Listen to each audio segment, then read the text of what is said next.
Hello दोस्तों, आप सभी का स्वागत है मेरा यूट्यूब चैनल जादुई मैथ साइंस में। आज मैं आप लोगों के लिए 2025 में पूछे जाने वाले महा-VVI संभावित मैथ के ऑब्जेक्टिव प्रश्न लेकर आए हैं। ध्यान दीजिए। देखिए, आज का फर्स्ट क्वेश्चन है, क्या बोल रहा है कि साइन 30 डिग्री बटे कोस 30 डिग्री गुना कोट 30 डिग्री बराबर पूछ रहा है क्या होगा। ध्यान दीजिए, ऑप्शन क्या है। पहला ऑप्शन है 0, दूसरा ऑप्शन है 2, तीसरा ऑप्शन है 3 और चौथा ऑप्शन है 1। बोल रहा है क्या होगा। ध्यान दीजिए, साइन 30 डिग्री बटे कोस 30 डिग्री क्या है, साइन 30 डिग्री और बटे में क्या है, कोस 30 डिग्री गुना क्या है, कोट 30 डिग्री। ठीक है, क्या है, कोट 30 डिग्री। देखिए, साइन थीटा याद रखिएगा, साइन थीटा बटे कोस थीटा, साइन थीटा बटे कोस थीटा बराबर होता है टेन थीटा। क्या होता है, टेन थीटा। ठीक है, और कोस थीटा बटे साइन थीटा बराबर क्या होता है, टेन थीटा। क्या होता है, अति कोस थीटा बटे टेन थीटा साइन थीटा बराबर होता है कोट थीटा। क्या होता है, कोट थीटा। ठीक है, ध्यान दीजिए, कोस थीटा बटे साइन थीटा बराबर क्या होगा, कोट थीटा। और टेन और कोट क्या होता है, एक दूसरे का अपोजिट होता है। तो टेन थीटा गुना कोट थीटा बराबर होगा 1। क्या होगा, टेन थीटा गुना कोट थीटा बराबर क्या होगा, 1 होगा। तो ध्यान दीजिएगा, तो क्या होगा, तो साइन थीटा बटे कोस थीटा बराबर क्या होता है, साइन थीटा बटे कोस थीटा बराबर टेन थीटा। तो साइन 30 डिग्री बटे कोस 30 डिग्री क्या होगा, टेन 30 डिग्री और गुना क्या होगा, कोट 30 डिग्री। और ध्यान दीजिए, और कोट और टेन एक दूसरे का क्या होता है, अपोजिट होता है। अपोजिट का गुणनफल क्या होता है, 1। जैसे देखिए 5/7 का उल्टा क्या होगा, 7/5। तो ये दोनों को गुना करेंगे तो क्या होगा, 1 होगा। जैसे 11/14 का अपोजिट क्या होगा, 14/11। और जब ये दोनों को गुना करेंगे तो क्या होगा, 1 होगा। दो अपोजिट संख्याओं का गुणनफल क्या होगा, 1 होता है। क्या होता है, 1। तो यहाँ भी टेन और कोट क्या है, अपोजिट है, तो इसका गुणनफल क्या होगा, 1। इसका ऑप्शन क्या होगा, डी नंबर। कोई दिक्कत, ध्यान दीजिए। देखिए, नेक्स्ट सवाल क्या है,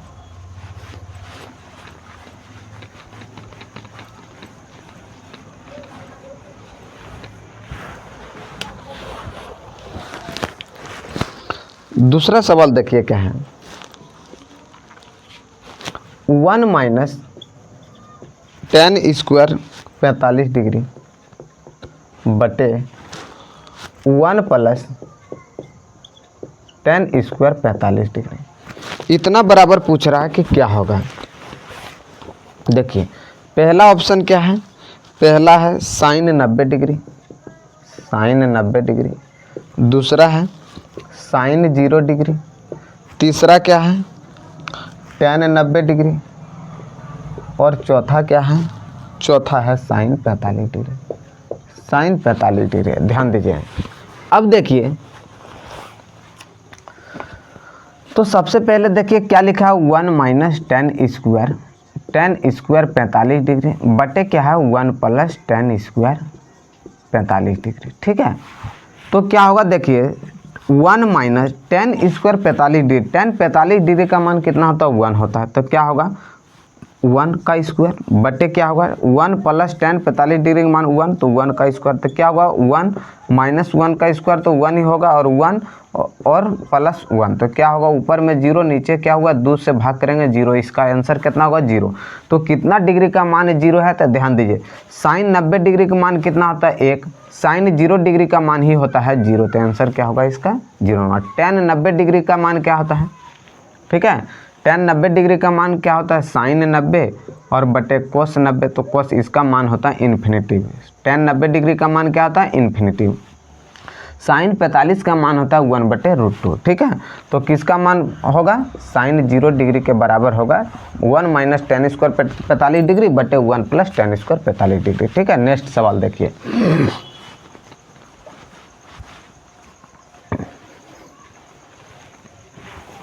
देखिए नेक्स्ट सवाल क्या है, बोल रहा है कि बिंदु 7, 10 किस पाद में है, किस पाद में है, क्या है, किस पाद में है। ध्यान दीजिए पहला ऑप्शन क्या है, प्रथम पाद। दूसरा क्या है ऑप्शन, द्वितीय पाद। तीसरा क्या है, तृतीय पाद। और चौथा क्या है, चतुर्थ पाद। देखिए याद रखिएगा, ये देखिए क्या है, ये है एक्स अक्ष, ये क्या है एक्स अक्ष, एक्स डैश, इसको बोलेंगे ये क्या है वाई अक्ष, ये क्या होगा वाई, और ये क्या होगा वाई डैश। ठीक है, ध्यान दीजिए। तो जिस बिंदु पर एक्स अक्ष और वाई अक्ष, सभी जो ऊर्ध्वाधर लाइन होता है उसको वाई अक्ष बोलते हैं, और सभी क्षैतिज रेखाओं को एक्स अक्ष बोलते हैं। क्या बोलते हैं, एक्स अक्ष। और जिस बिंदु पर कटान होता है उसको बोलते हैं मूल बिंदु। क्या बोलते हैं, मूल बिंदु का जो निर्देशांक होता है, इसका जो निर्देशांक होता है वो 0, 0 होता है। क्या होता है, 0, 0। इसका जो प्रथम चतुर्थांश, इसको बोलते हैं, ये क्या होता है, जो चतुर्थांश होता है वो घड़ी के एंटी क्लॉकवाइज गिनते हैं। क्या होता है, इसको बोलते हैं प्रथम चतुर्थांश। क्या बोलते हैं, प्रथम चतुर्थांश। इसको बोलते हैं द्वितीय चतुर्थांश, और इसको बोलते हैं तृतीय चतुर्थांश, और इसको क्या बोलते हैं, चतुर्थ चतुर्थांश। क्या बोलते हैं, चतुर्थ चतुर्थांश।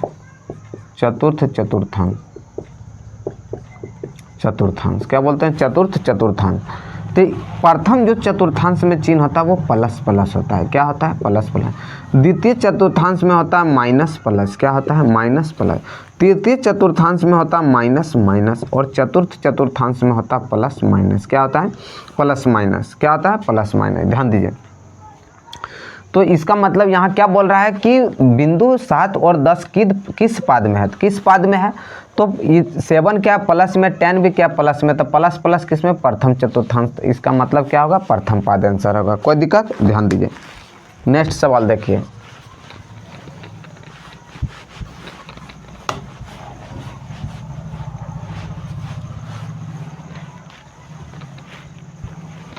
देखिए, नेक्स्ट सवाल क्या है, बोल रहा है कि tan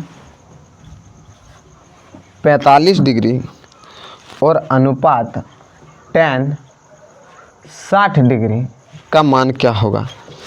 पहला ऑप्शन है 1:2, बी नंबर में ऑप्शन बी क्या है 3:1, और सी कितना है 1:3। अगला क्या है, डी नंबर में है √3:1। ध्यान दीजिए, अब देखिए tan 45 और क्या पूछ रहा है, tan 60 डिग्री। तो tan 45 डिग्री का मान कितना होता है 1, और tan 60 डिग्री का मान कितना होता है √3।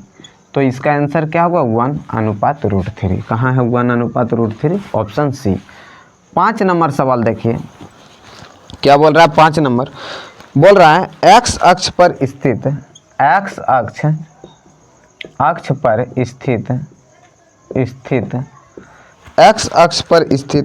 किसी बिंदु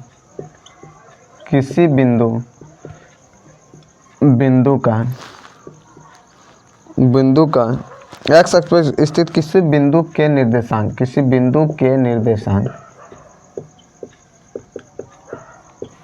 निर्देशांक का रूप होगा। देखिए पहला ऑप्शन क्या है x0, दूसरा ऑप्शन है x,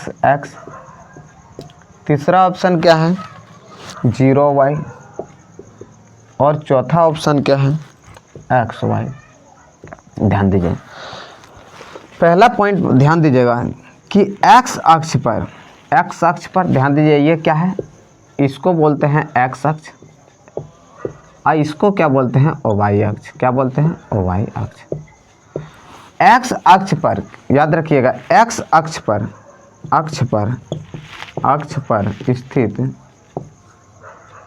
स्थित किसी बिंदु का ओवाई निर्देशांक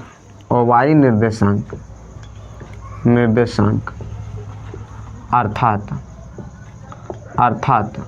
भुज अर्थात कोटि, क्या बोलते हैं, ओवाई अक्ष निर्देशांक को कोटि 0 होता है। क्या होता है, 0 होता है। एक्स अक्ष पर किसी बिंदु का ओवाई निर्देशांक अर्थात कोटि क्या होता है, 0 होता है। और ओवाई अक्ष पर स्थित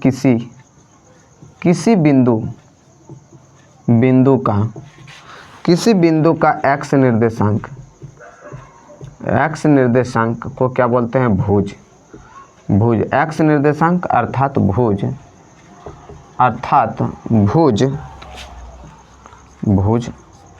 0 होता है। क्या होता है, 0 होता है।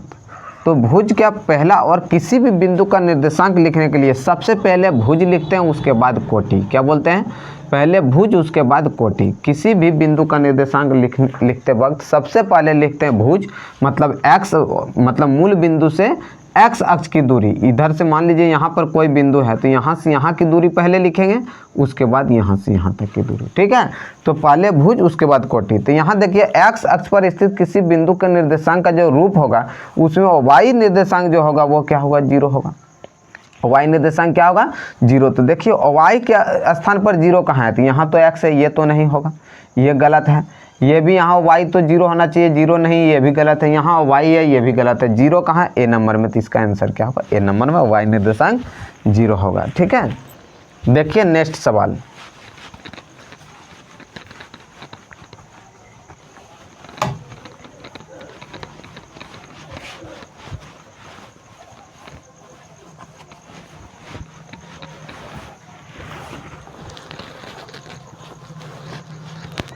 देखिए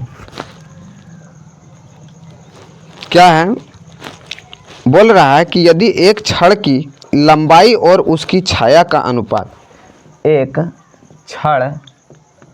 छड़ की लंबाई और उसकी छाया का अनुपात, उसकी छाया का अनुपात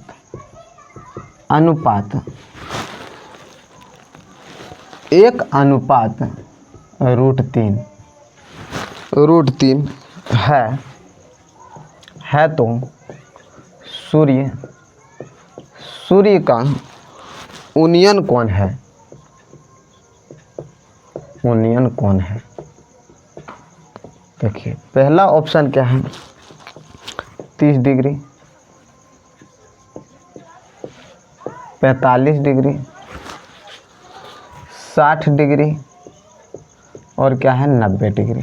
देखिए क्या बोल रहा है, एक छड़ है, इसकी लंबाई और उसकी छाया का अनुपात। ये क्या है, ये एक छड़ है, ये क्या है, छड़, और इसकी छाया किधर बनेगी, इधर क्या है, सूर्य है। मान लीजिए इधर क्या है, सूर्य है। ठीक है, इधर क्या है, सूर्य है। और ये क्या है, छड़ है, इसकी छाया किधर बनेगी, इधर। तो ये छड़ है AB और इसकी छाया की लंबाई BC है। ठीक है, और इसके क्या बोल रहा है कि इसकी लंबाई और उसकी छाया का अनुपात 1:, इसका मतलब लंबाई 1 है तो उसकी छाया कितना है, √3 है। कितना है, √3। और जो छड़ होता है वो क्या है, ये 90 डिग्री पर खड़ा है। क्या है, 90 डिग्री पर। तो बोल रहा है कि छड़ की लंबाई और उसकी छाया की लंबाई का जो अनुपात है वो 1:√3 है। तो बोल रहा है सूर्य का उन्नयन कोण मतलब यहाँ पर सूर्य है तो इसका उन्नयन कोण, ये वाला कोण पूछ रहा है, उन्नयन कोण। ठीक है, तो ये वाला कोण कितना होगा, तो इस कोण के लिए देखिए इतना बटे इतना क्या होगा, इस कोण के लिए कोण के सामने वाला को बोलते हैं लंब, और कोण के सामने वाला लंब, उसके बाद जो बच गया जिस भुजा पर कोण बना है उसको बोलते हैं आधार, और सबसे बड़ी भुजा को बोलते हैं कर्ण। फिर से ध्यान दीजिए, कोण के सामने वाला लंब होगा, जिस भुजा पर कोण बना है उस भुजा को आधार बोलेंगे, और सबसे बड़ी भुजा को कर्ण बोलते हैं। ठीक है, तो इस कोण के लिए इतना बटे इतना क्या होगा, लंब बटे आधार। क्या होगा, लंब बटे आधार। तो एक याद रखिएगा कि सबसे लंब बटे आधार होता क्या है, तो लंब बटे आधार, लंब बटे आधार को जो बोलते हैं वो क्या बोलते हैं, लंब बटे आधार। लंब बटे आधार को बोलते हैं tan थीटा। क्या होगा, tan। और tan c, यहाँ c के लिए, कौन c के लिए यूनियन कोण हम निकाल रहे हैं, तो क्या होगा tan c। तो सबसे पहले जानिए कि लंब बटे आधार कैसे लिख दिए tan। तो याद रखिएगा लाल बटे कक्का, लाल बटे कक्का। इसके लिए एक ट्रिक याद रखिएगा, लाल बटे कक्का, लाल बटे कक्का। ये क्या ट्रिक है, क्या होता है लाल बटे कक्का, ध्यान दीजिए। लंब बटे कर्ण, पहले क्या, लंब बटे कर्ण को क्या बोलते हैं, साइन थीटा। क्या बोलते हैं, साइन थीटा। उसके बाद क्या है, आधार बटे कर्ण, आधार बटे कर्ण को क्या बोलेंगे, कोस थीटा, कोस थीटा। और लंब बटे आधार, लंब बटे आधार, आधार को बोलते हैं tan थीटा।